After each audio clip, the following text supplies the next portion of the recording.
Day 2 in Canada, going to try my first taste of the legendary Tim Hortons chai tea. Well, the chai tea isn't legendary, but the chain is.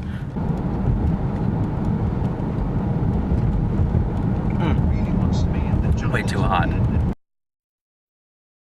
Spent most of the day looking at pictures, etc. Now we're headed off to dinner with some other family members. I don't know if I mentioned this yesterday, but how we're related is my grandfather's grandfather was your grandfather's brother. Yeah. Okay, got it. So that's who she is. And this is her first cousin, and that is her husband. Yes. That's all right, right? Yes. That's right, but who is she and who are they? Yeah. I'm gonna edit this in after the thing that I did last night. Sounds like a patchwork quilt. Hi, I'm Sharon Alberta Robbins. I used to be a McLean who used to have a mother by the name of Williams. I don't know who I am. I don't care anymore. That is Renee. Irene Mary Whitfield. But we're all related by Williams. Well, Yeah, the Williams line. I don't know. Afterwards, he used to go to the men's room. And I guess he had heavy duty or something, but his pants got all wet. And it's absolutely stotted. We stayed in the car for a while, didn't we? yeah. So, and then when I went into the bathroom, I never thought, you see, just drop the trousers down as you do. And it was only when I was pulling them up. And I came back, you were in the table thing. I said to Sharon, have you got any things for your back seat? Carry your bags. Carry your bags. It was clean. It was clean enough. No, it wasn't. It was rainwater. It was all rainwater, but the floor was absolutely. But of course, you don't. Well, I don't think. Other things. So I'm. You gotta go. I'm sneaking out to the restaurant like a thief in the night time. You gotta send me a copy unedited. Just send us the good bits. Oh no. Oh yeah, no. You gotta take the good with the bad. Oh no, just take the good. No, the bad with the worst. I'll take both. No. I like You haven't seen our passport photographs. Dear me, You know what? wanted dead or alive, mine looks like. Anyway, we get to Calgary, stops, everybody gets off, and they have to count everybody. And it didn't tally. So they counted again. They counted 7 times. Oh my goodness. Because there were always one circle, son. Yeah, there was one extra. Yeah. And then when it came to all, it was They just made a mistake. Make on the paper. It was correct in the first place. It was a long flight, but luckily the legroom wasn't bad, but the plane was chock-a-block. Yeah, it was, it always is. Yes, we were here last year in March. Of course, yeah, that was all Right, snow. yes. Yeah. The snow, and you kept saying, Mike wanted to see the northern lights. Everybody I know has said, there's great northern lights in Manitoba, there's great northern lights in Alberta, there's great northern lights in BC, we've all seen them. I said, I haven't seen them. We came on an organised tour last year where we flew into Calgary and they took us round on a bus, a Brewster's bus, with a guide, and the idea was that at the end of the tour we went up to Fort McMurray, which is north of here, to see the northern lights. The first night we got there, there'd been another group, and they said, we saw them last night, you see. And I knew we weren't going to see them that night. And then they took us, because they said, do you want to walk in the snow? I said, what do I want to walk in the snow for? I said, I've come to see the northern lights, don't walk in the snow. Anyway, the next night, again, we knew early on, and they said, we're going to launch a rocket, and it's on a parachute. Do you want to come outside? Now it was minus whatever it was, right? I can't remember. Minus what the 20. Do I want to go outside and see a rocket go up 200 foot to drop on a parachute? I do not want to do that, no. On the hotel we were in, had a fire, called fire. So we were all outside in the freezing cold. And I was just in my slippers. Anyway, after the fire, it was right next to it was in one of these dryers. you know, the It washing was a machine. laundry room.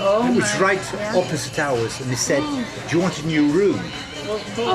And we said, "No, it's okay." We went into the room, and of course, there was no smoke or anything, but they'd left the window open. It was like a It fridge. was in there. like a fridge. And we were too proud to say, yes, we'll move to another room. You Englishmen. Oh, God. Guaranteed though.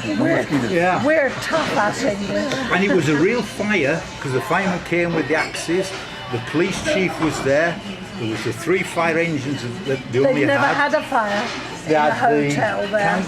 sheriff, is it? Yeah, everybody turned Yeah. up. You name it, they were there. Because it was the first real fire I think they'd ever had. Now, I'd used the dryer in the morning. Because I'd washed, you see, and dried. But I thought, it can't be me. I'd taken all my clothes out, but what I think somebody left the clothes in. I can only speculate. But the firemen came running in with their axes, you know, on their heads. Oh, it was. Oh, very exciting. Whenever we are there, things happen. But I never saw the Northern Lights. Ooh, that looks good. What is that you're having? Seafood lasagna. Oh, you had the same.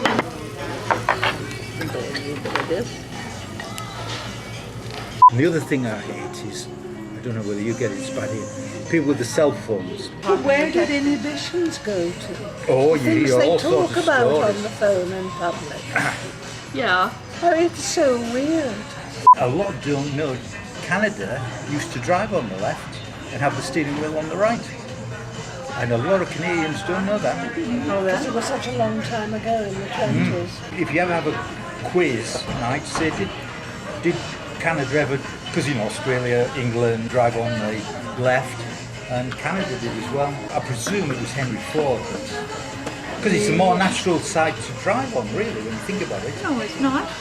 I know. Well, you look at the wagons, you know, the Yeah. wagons, because they had the brake on the right, you'll always see the driver pulling. And, I mean, it's better because 90% of people are right-handed. So if you have a gear shift, the gearbox, then... Well, that too. Want another camera? Well, this one's about to die, so Oh, good. that's why I got this one. It's fully charged.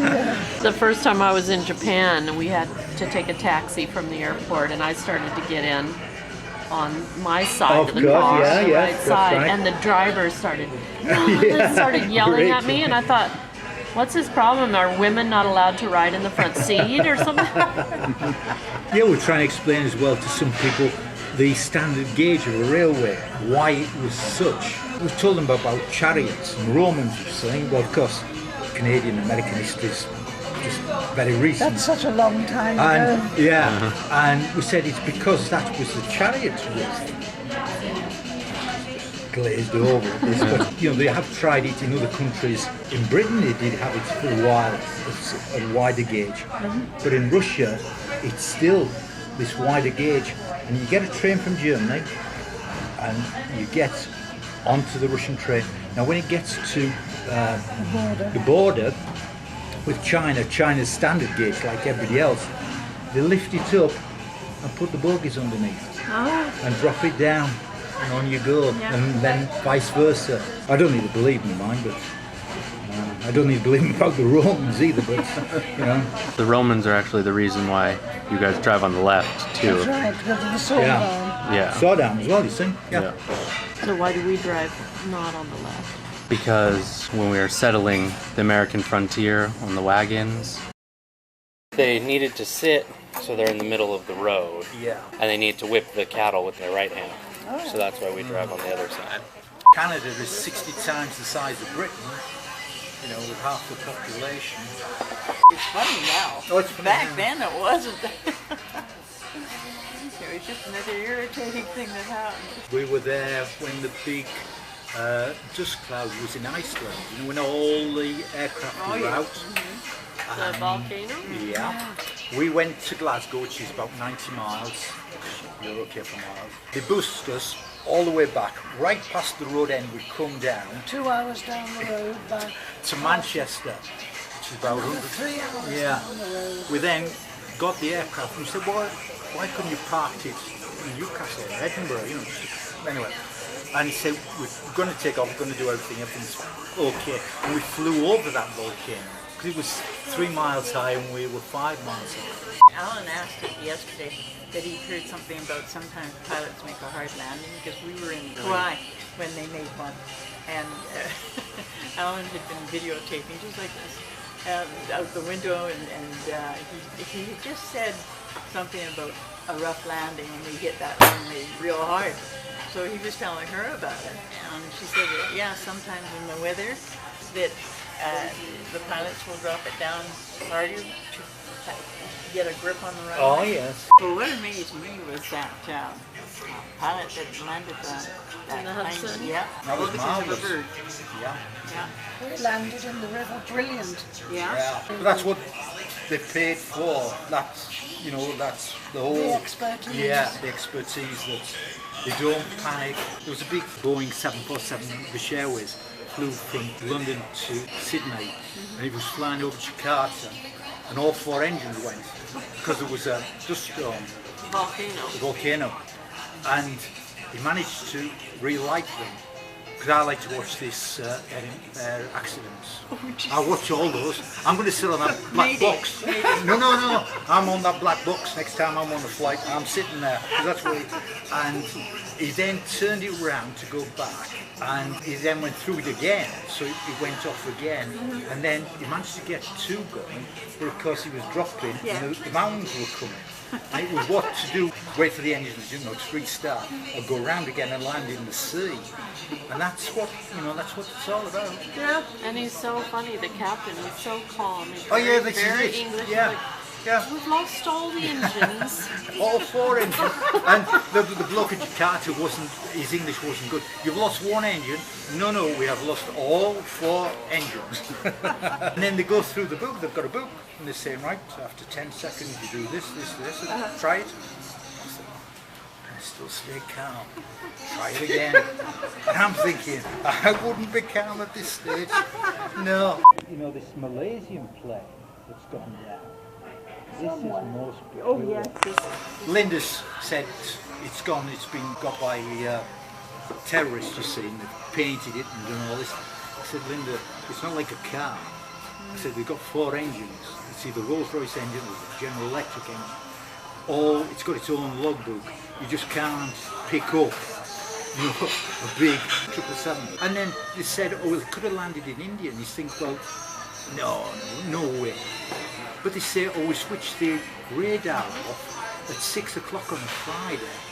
Now, they've got nuclear weapons. And you're thinking, you switch your radar off at 6 o'clock and don't switch it on again on Monday morning. If the Pakistanis have got nuclear weapons, they'll be in. China's got nuclear weapons. And you're thinking, oh. But I mean, it could go down as a Marie Celeste thing. Because They might never know. they might never know. What a cheerful subject. Michael worked for the RAF. Yeah. Civilian Yeah. stuff. We come with all the stories. We had Concorde come once. So, shall we go where it's a little bit more comfortable, I think, at the house? And that's where I stopped filming that day. So, seeing as we're back in Canada again, several months later, I thought it a good time to say, via.